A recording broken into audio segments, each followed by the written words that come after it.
Wednesday, everybody. It's Jim, it's Amadeus, and we are here on a Maction Wednesday. We always love our Maction, and we got it today. Some pretty decent football games on the slate for the Mac tonight, huh?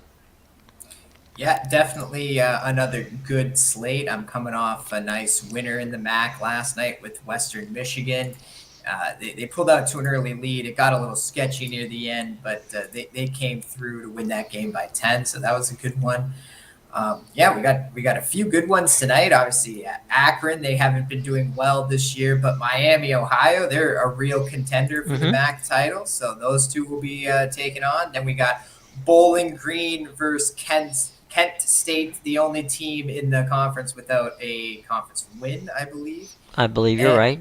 yeah, and then the last one we got Eastern Michigan versus Toledo. That's actually those schools are about 45 miles apart. So they're, a lot of the schools in the MAC are very close together, and Eastern Michigan is right. It's not. It's just south of Detroit. It's not far from Ann Arbor, and Toledo is at the very, very tippy top on the western part of Ohio. So on the border, about 60 miles or so from Detroit. So there you go. Eastern Michigan, Toledo, Bowling Green, Kent State, Akron, and Miami. So that's a full slate if you are interested in such things. Couple of more than a couple, but a few college basketball games tonight. Canisius and Syracuse. That's a game that almost yearly they play this game, and Canisius is a Catholic school in upstate New York, and Syracuse, of course, is a private school and has a rich basketball tradition. Texas A&M, don't get Texas A&M um,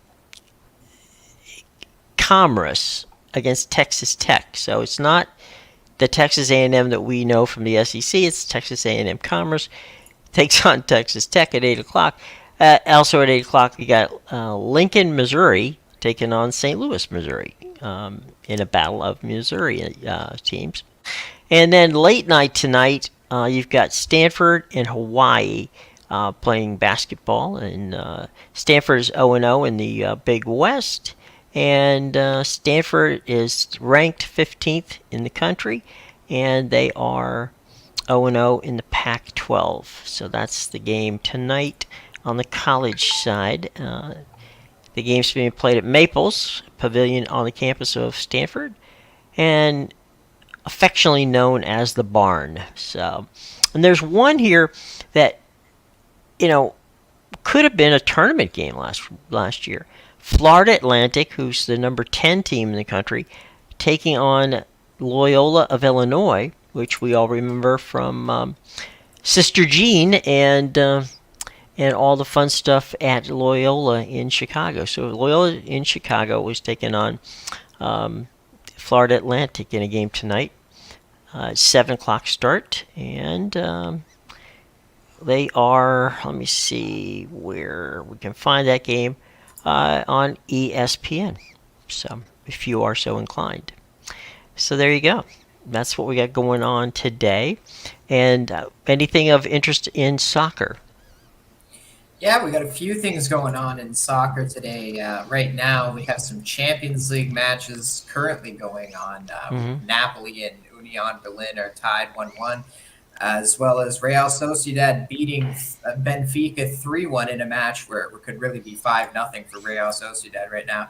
Um, there's also some other Champions League games in the 3 o'clock window today, and then obviously tomorrow we have big Europa League and Conference League Mm-hmm. slate. What about this Red Bull Salzburg Inter Milan game? Yeah, so that's one of the Champions League games at 3. That's a very interesting game just because Inter Milan is tied with Real Sociedad at the Mm-hmm. top of the group.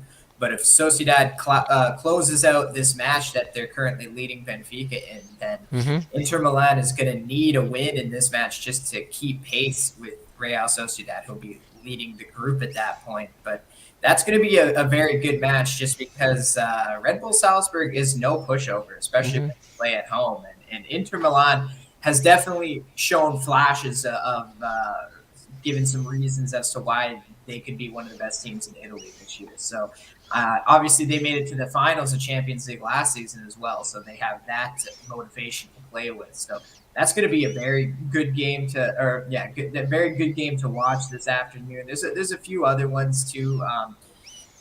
Arsenal and Sevilla, I think, will be a good match to watch. I know Arsenal is a huge favorite, but never count out these Spanish clubs. You know, Sevilla, as bad as they were in La Liga last year, there's a reason why they won Europa League and have this Champions League spot.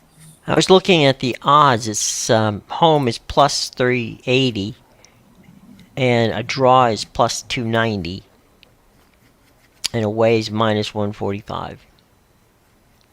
Yeah, for the Inter Milan match, Hmm. it's very good value getting Inter Milan at this kind of price for sure, Hmm. considering the kind of team they are. But they could play more defensively, and it all depends. You know, even seeing Real Sociedad beating Benfica might affect the way they come out in this match because they Hmm. might see that and feel like they have to win this now.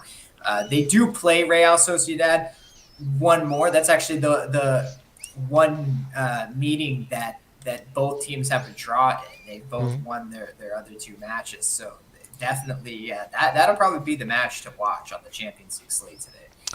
We also have some NBA games. Washington at Charlotte. That's a 7 o'clock tip. The Celtics and the Sixers, 7 o'clock tip in Philly. Utah, the Jazz at Indianapolis. That game also 7 o'clock tip. We see a trend here. We go to the Spurs at the Knicks. That's a 7:30 tip at the Garden. The Clippers are at the Brooklyn Nets. That's a 7:30 start. We then go out a little bit out west, more of the Midwest. It's New Orleans at Minnesota. Timberwolves. That's an 8 o'clock tip.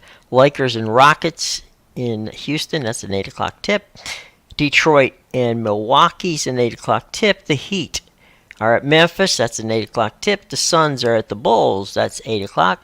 Raptors at Dallas, 8:30. And let's move up. Golden State. Um, 10 o'clock game. The Golden State Warriors, Denver Nuggets. That game is at 10 o'clock. And then we have that. It should be the end of the games for the evening. I think the Golden State game is part of a it's part of a ESPN doubleheader. So if you have to see you haven't seen the Warriors and Nuggets play this year, well, guess what? You get to see it on ESPN tonight. So quite a bit of college and pro basketball and some soccer, and we even have an MLS game tonight, an MLS playoff game, and that is being played in Philadelphia. It's New England Revolution, Philadelphia. Philadelphia leads that group by 1-0 in that series that they've got right there, and they are heavily favored at home. Yeah, this is it's an interesting match for sure, just because obviously Philadelphia leads the series, but we've seen a few teams punch their ticket to the next Hmm. round already. Obviously, Cincinnati on the eastern side did it over the weekend, and Orlando punched their ticket um, last night. I believe the Columbus Atlanta series, that one's tied 1-1, Yeah. and so this is the so tonight with the New England Philadelphia, that's game two for that one. Hmm. And the number one seed in the Western Conference has already been eliminated as Kansas City swept them, Sporting Kansas there, Hmm. 2-0 in that series, one away win, one home win. So good on them. The Seattle Dallas series, that one's tied up at 1 with Seattle going home with a chance to win it, and same with the Houston Salt Lake series. That's another one that's tied up at 1. While LAFC, just like Kansas City, has punched their ticket through the next round on the western side. It's funny, we always talk about Salt Lake being the team that you don't want to take when they're at home. They've become the Texas Rangers of MLS soccer. It's like they can win on the road, but they can't win in front of the home crowd. So we'll have to see how that plays out in the playoffs. But very interesting group of teams moving on. The wrong for the league, the wrong Florida team advanced, which was Orlando. Miami would have been the one they would have wanted, but you can't always get what you want. Well, maybe not so much, Jim. I almost think the MLS wants Orlando to win the MLS Cup this year because they want them to be good and establish themselves as a power this year. So when Inter Miami is good next year and has a real shot at the MLS Cup, now you have, a very close rival who's the defending champion, and you can start building that Orlando-Miami rivalry. Right. It's funny, they started calling it a derby, which I was curious about because they had never done it before. So I guess they have to make Florida it up. Derby? What's the name for the derby? It's called they call it the Florida Derby. The Florida Derby, which ironically is the name of both a horse race and a dog race in Florida. So, clearly they didn't do a very good job of copywriting it. But yeah, that's I don't know. Miami and Orlando it'd be very interesting. It's not a bad drive, so they could. I know that when they played in the regular season, they definitely had an opportunity for a lot of the Miami fans to go up and watch the game in Orlando. Yeah, definitely. So we'll see what happens. I mean, like I said, Orlando, they were actually one of the few teams that didn't need 3 games to advance. They went they went in 2. They won once at home and once away from home, and they actually had the best away record in the MLS this season. Wow. So they have that going for them for sure, especially when really the only team that can have home advantage over them in the entire playoffs is Cincinnati. There's not a single team, because they're the number 2 seed in the East, Orlando, and there's not a single team in the West that finished with more points than them. Wow. So that gives them a definite advantage as they move forward. And we're not seeing as much in the way of people watching as we did during the regular season.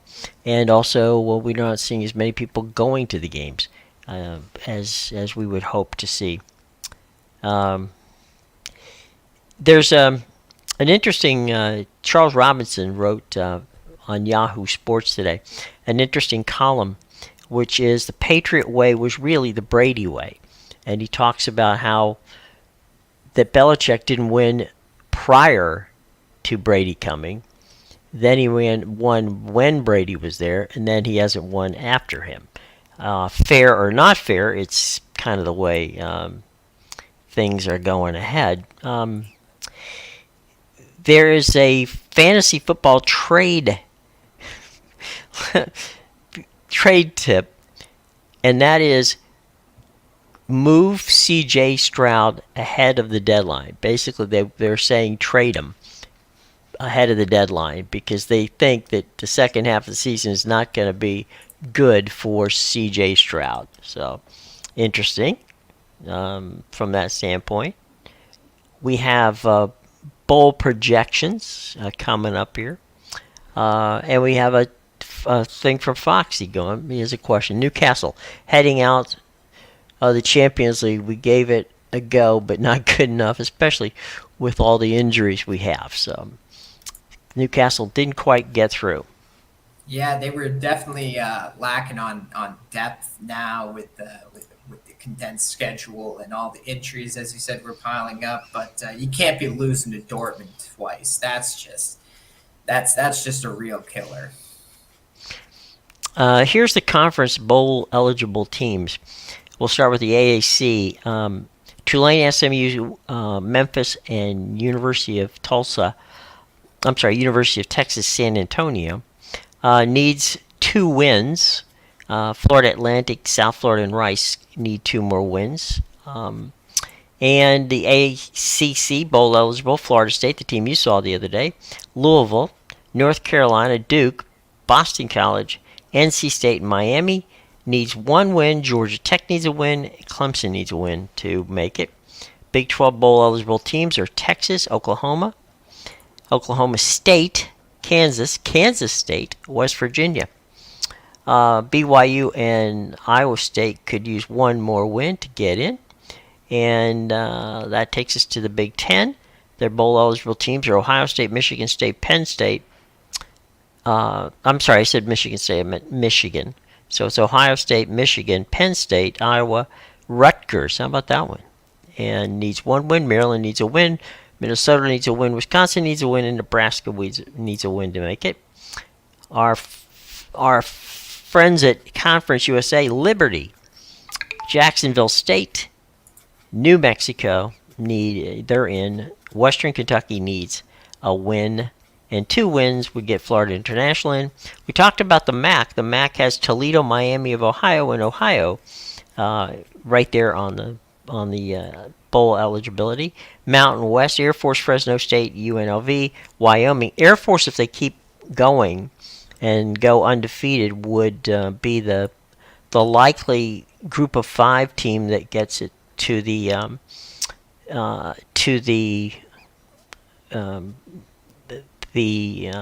New Year's 6 bowl games. And Pac-12 has Washington, Oregon State, Utah, USC, Arizona, and UCLA are all bowl eligible. 2 wins would get Colorado and Washington State in there. The SEC, Georgia, Alabama, Ole Miss, Tennessee, Missouri, LSU, and Kentucky.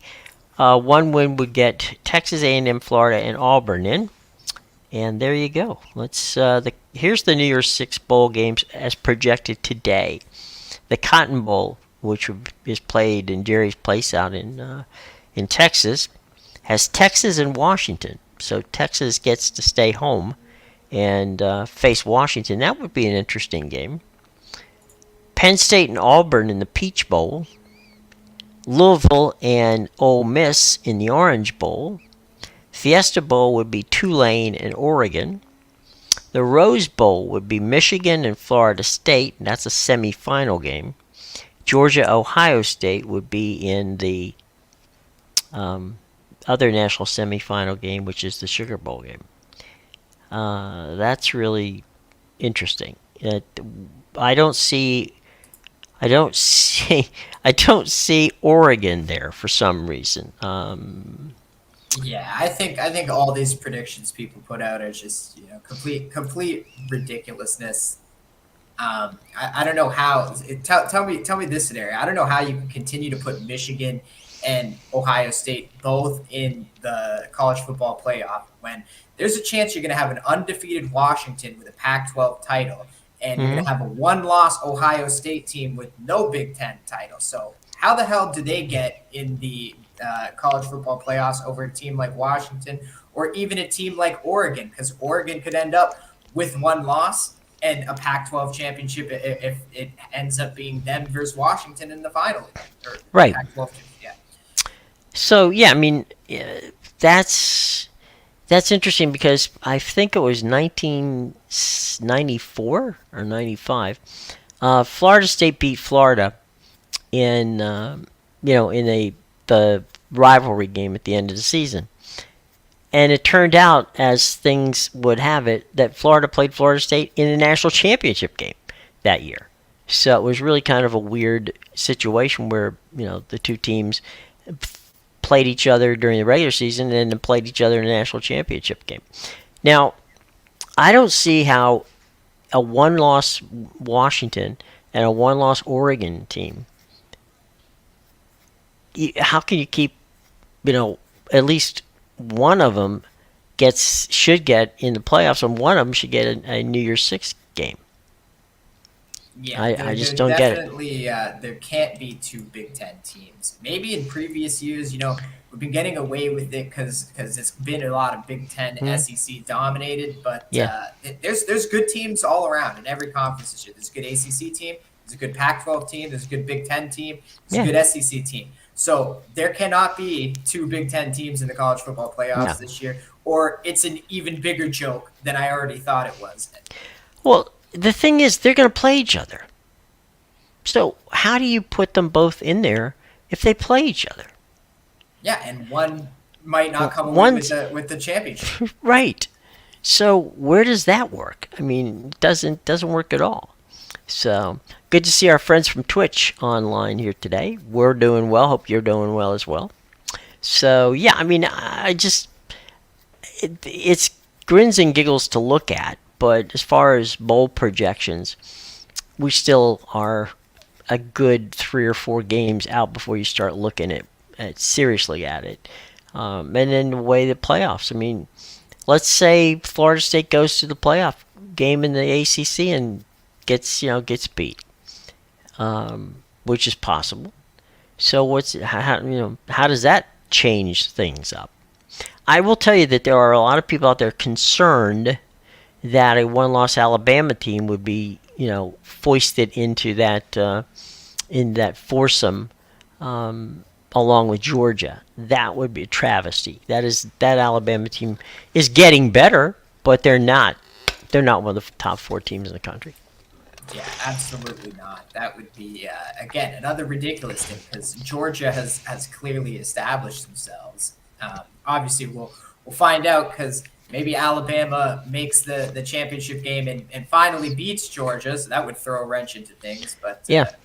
Yeah, as of right now, there's a clear undefeated team in all the major conferences. I don't know how you can put 2 teams and one with 1 loss in the college football playoffs this year. It's absolutely ridiculous.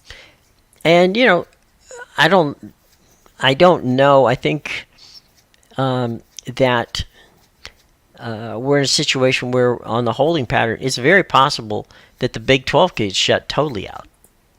I don't see that, Oklahoma is probably their best bet. But, there's going to be a title game there as well. Yeah, well, not really. Oklahoma has 2 losses now. And okay. Even though Texas only has the 1 loss, I Right. mean, this is what I love is so in the college football playoff rankings, you have Oklahoma State ranked 2 spots higher than Oklahoma. So Oklahoma State is 15th and Oklahoma is 17th because Oklahoma State just beat Oklahoma last week. Right. But Texas is ranked 7th when Oklahoma beat them earlier in the season. So guess what? If Oklahoma sucks, which they do, Texas sucks just as much, if not more. So the rankings are a joke. And like I said, it's the invitational. It's not even the football playoffs this year. Right.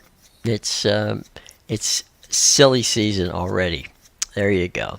So, all right, let's take a look at what have you for this evening here, my friend. Giving people an opportunity to work out some of the fun stuff that you got on your various websites, which are all listed below in our show box. Yeah, so make sure you check out my premium plays at bigal.com, pickadvisor.com, and theinsidersroom.com. I have a very big card tonight. You can get all those links in the description below. I have one more Champions League to go at 3 o'clock if you want to catch that one. And if not, I got one college basketball play, 1 college football play for the MAC tonight, which I'm now on a 3-0 run in MAC football after cashing Western Michigan last night. And I have 3 NBA plays after their nice Tuesday hiatus, so you can go check that out. It's funny, you the other day when you were in West Virginia over there in the Wheeling area, you were about 35 miles away from, the University of Ohio. So there you go, in the neighborhood. There you were you were that close to action without even knowing it. So there you go. All right, well, for Amadeus, I'm Jim. Hope that you've had a good day.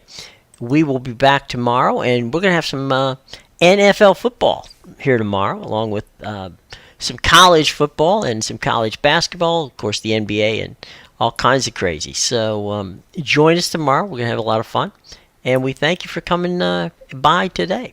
Take care, everybody. Bye-bye.